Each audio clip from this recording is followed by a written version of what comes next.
This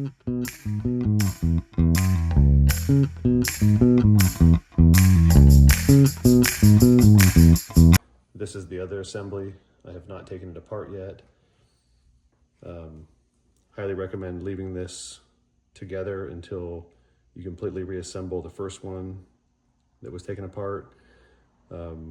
It's pretty much a model for how to put it back together. It's really important that you pay attention to the overlaps here, which piece of metal overlaps the other. Same with the middle piece and that upper piece.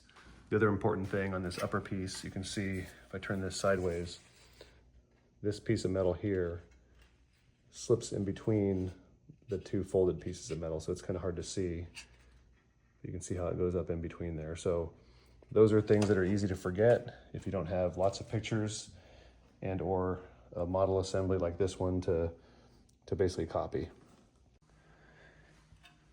Now that we've sanded and polished all the pieces of this movable window back frame assembly, we're going to re-rivet it back together.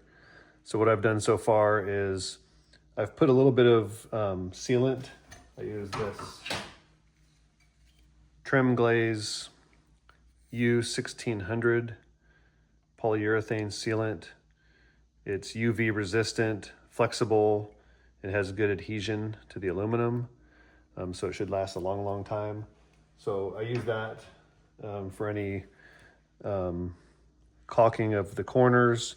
I put a little bit of sealant underneath these two locations since this middle rail sits on top of these side rails. I put a little bit of sealant underneath. I put the tape here so it wouldn't ooze out so much and get all over the aluminum. So I can peel that tape off. And any cleanup can be done later on with some solvent or something. As you can see, I pre-assembled this with these Clecos, which come in really handy for this type of assembly. I left 2 on each corner of the top to show you how the top piece goes on. But when you reassemble this movable window back frame assembly, you need to pay attention to where these pieces sit relative to the others. So this middle horizontal rail sits on top of these 2 vertical rails. The bottom one sits underneath the 2 vertical rails. And then the top one also sits on top of the 2 vertical rails. I'll show you how this top one gets assembled because it actually, there's a little slot that, so this is the top of the hinge, window hinge. This is where it gets mounted to the main back frame. And you can see in here, there's a slot right inside there between these 2 pieces of metal that this piece slides into. So this bottom portion sits on top right here, and then this portion here slides in between, where you can see the shadow there between those 2 pieces of metal. So we're just gonna slide that in there. And do the same on the other side. I'm not gonna lift it up because it's kind of a hassle to show in the camera.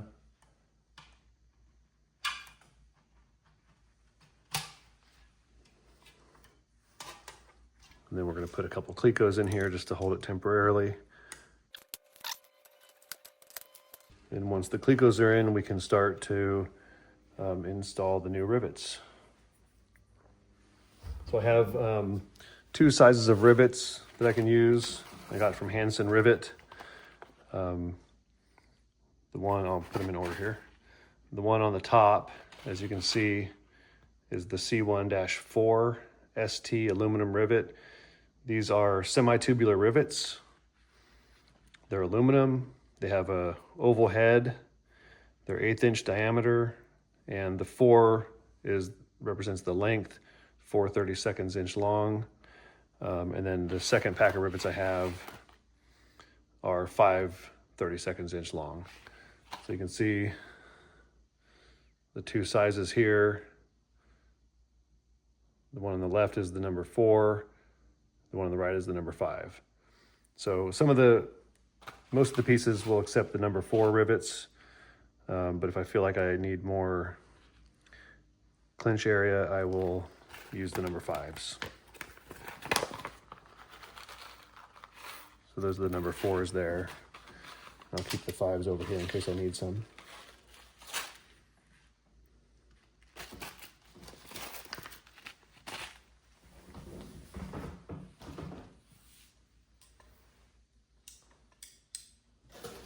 So I also purchased a hand rivet squeezer. This is all stainless steel, and I purchased another one.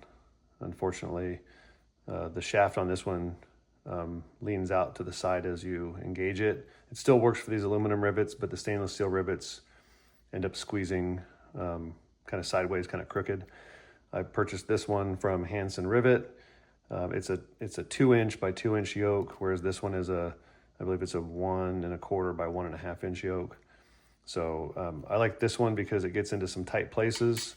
I ground down the head of this for my jalousie windows. And then, of course, I have a little bit of flexibility with this having a deeper yoke depending on what I'm putting together. These tools are around $150 depending on where you get them. So they're not cheap, but definitely worth it for this job. You have to get the right roll die and the right size die for the head of the rivet that you're squeezing. I'm going to start down here in this lower corner. I'm just going to remove one cleco at a time and install the rivets.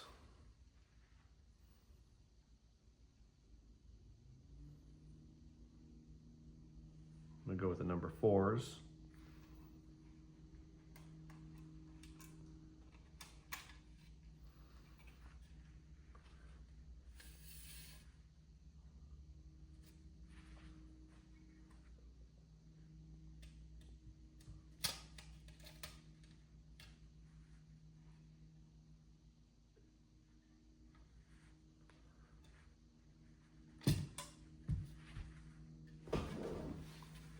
And there's our first rivet.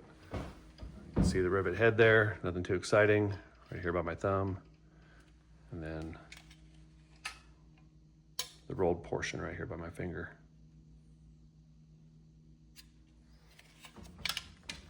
So now I just need to do a bunch of those.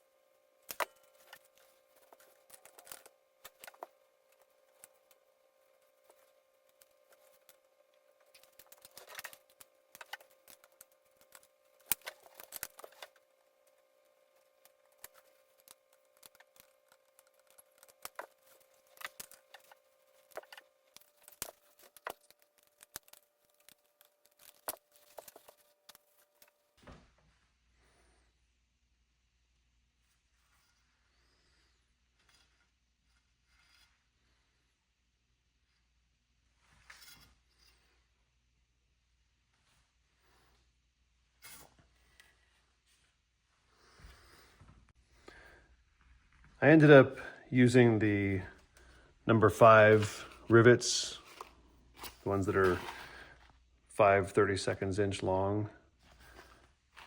There was enough room to squeeze them all the way, so that was my preference. Plus, this top rivet, one in each corner, goes through a little bit more metal. There's one extra piece of metal as compared to the rest. So the number 5 worked well there. I probably could have used the number 6 there. But as you can see, I've got all the rivets here. My sealant didn't ooze out too bad. Some of that'll be covered up on the edge. You can see the rivet inside the corner there, the top corner there, and then the back side of that looks like that. So you can see the tail end of the 2 rivets there. After this frame was assembled, I noticed it was a little bit out of square, and it does rack a little bit, but because I put the sealant behind a few of these rivets, I wanted to get it in a square position while that sealant cures, hoping it'll stay there. So I took my framing square, checked it, it was only a little bit out of square, and I used these clamps here to kind of tighten the frame. Couldn't get a clamp around this one, but it's tight against the frame here, so it's close enough.